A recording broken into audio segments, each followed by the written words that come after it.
je to teda trošku hniloba. Nejaké veci už boli pomenené, ale nevyzerá to úplne najružovejšie. Tie lemy nie sú šťastne spravené. Originálna nádrž, takže nevyzerá vôbec dobre.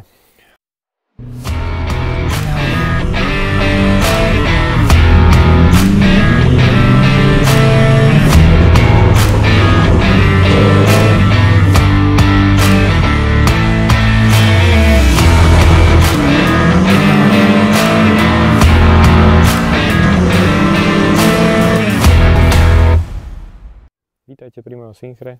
Sme mali hlasovanie o tom, že ktorému projektu sa budeme venovať skôr. Či sa budeme venovať najprv jednotke, alebo tomuto Golfu. Kúpil som to nejaké 2 roky dozadu. Bol tam osadený motor 16 Ventul GTI 2 liter z trojkového Golfa, takéhoto GTIčka. A mal správne nejaké zvody, nerezový výfuk, úprava riadiacej jednotky a porting hlavy. Golf mal mať odmeraných nejakých 173 koní, ak sa nemýlim. Nebolo to úplne zlé povozenie, v Trenčíne sme sa celkom dobre povozili s ním na letisku, na autoslalom show.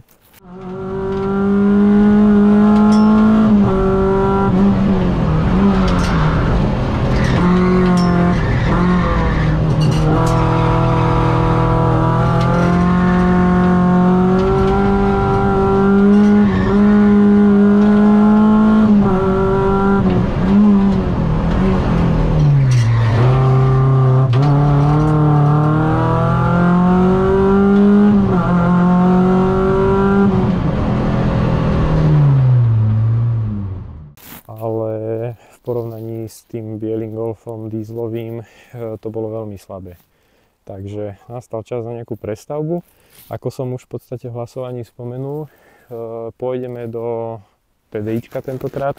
Napriek tomu, že som rozmýšľal nad nejakým benzínovým motorom, mal som kúpený 20 Ventul Turbo, ale nakoniec som sa rozhodol, že ešte jedenkrát to vyskúšam s dieselom. Čaká nás nejaká prestavba motora. Posadiť tam 2 turba, mám kúpenú GTB 20 a Holset HX 40, takže podľa všetkého skončíme pri tejto kombinácii a cieľ by bol prekročiť 300, respektíve v ideálnom stave priblížiť sa k nejakým 400 koňom a zachovať nejaký zaujímavý krútiak. Golf je momentálne veľkoskladom, keďže som rozoberal toho bieleho Golfa a vlastne s ním sme sa rozlúčili a išiel do šrotu, tak sme vlastne naskladnili nejaké veci sem. Jedna sedačka je tu, druhá je vybratá vonka, uskladnená. Klietka je celkom slušná. Nejaký detail s nej si spravíme, keď Golfa presťahujem do dielne, lebo momentálne čaká, kým budú trošku lepšie podmienky, čo sa týka terénu, lebo neviem sem prísť úplne s prepravníkom a bezpečne to odtiahnuť, aby som nerozril celú lúku. Takže zatiaľ z tohto hľadiska tu vyčkáva. Očakávam, že tak o nejaký mesiac to bude reálne najskôr stiahnuť do dielne. Zatiaľ pripravujem nejaké veci. Mám v podstate už nejakú jasnú predstavu, že čo nás čaká. Golf je originál s bubnovou synchro nápravou, takže pôjdeme na nejakú prestavbu na kotúč. Kúpil som alfácké Brembo 4-piesty a ešte XYZ 6-piesty. Neviem, či tie Alfy pôjdu dozadu a XYZ dopredu, alebo budem zháňať ešte niečo iné.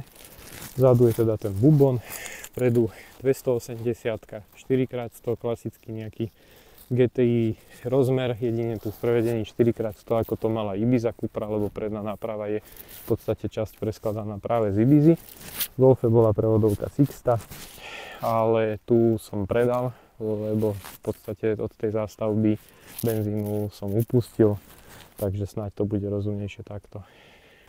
Čo sa týka teda Golfa, ako som spomínal, je to teda trošku hniloba, nejaké veci už boli pomenené, ale nevyzerá to úplne najružovejšie, tie lemy nie sú šťastne spravené, podbehy takisto, takže prvý cieľ bude určite auto kompletne rozobrať a podľa toho budeme vedieť, že čo nás ďalej čaká.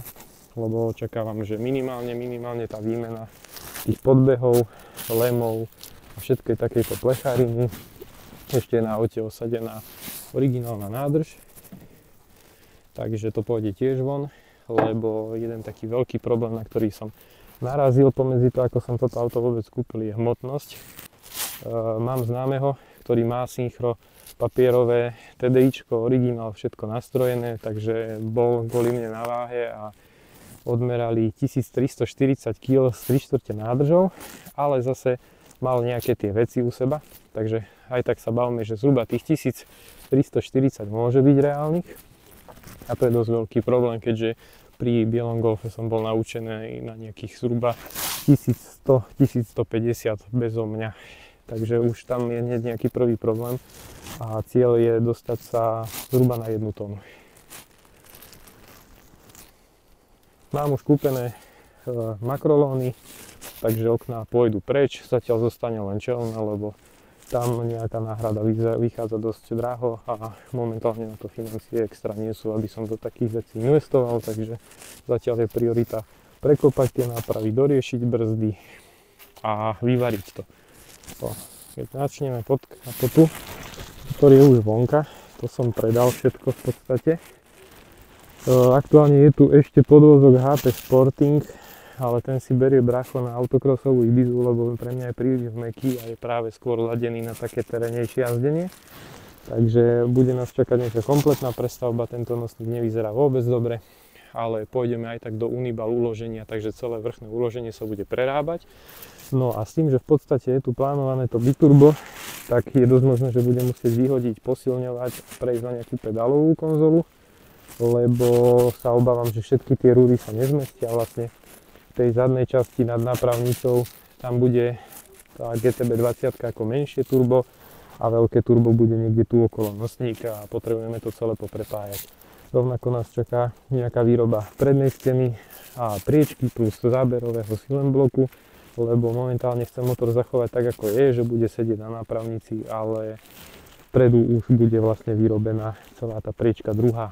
Takže to si priblížime nejak priebežne podľa času. Všetky časti rozdelíme na etapy, aby sme sa postupne venovali jednotlivým projektom a rozobrali si všetko, čo nás pri tom čaká. No. Tuto v kufri máme elektroinštaláciu, ktorá je už viac menej odtesaná o nejaké veci, takže tá by mohla byť použiteľná pre náš projekt a pôjdeme do riadiacej jednotky EDC15. Motor som vám síce ešte nepriblížil okrem tých turieb, ale zostaneme zatiaľ pri rotačke, takže budeme upravovať motor s VP čerpadlom a snáď sa nám podarí dostať tie čísla, ktoré som spomínal.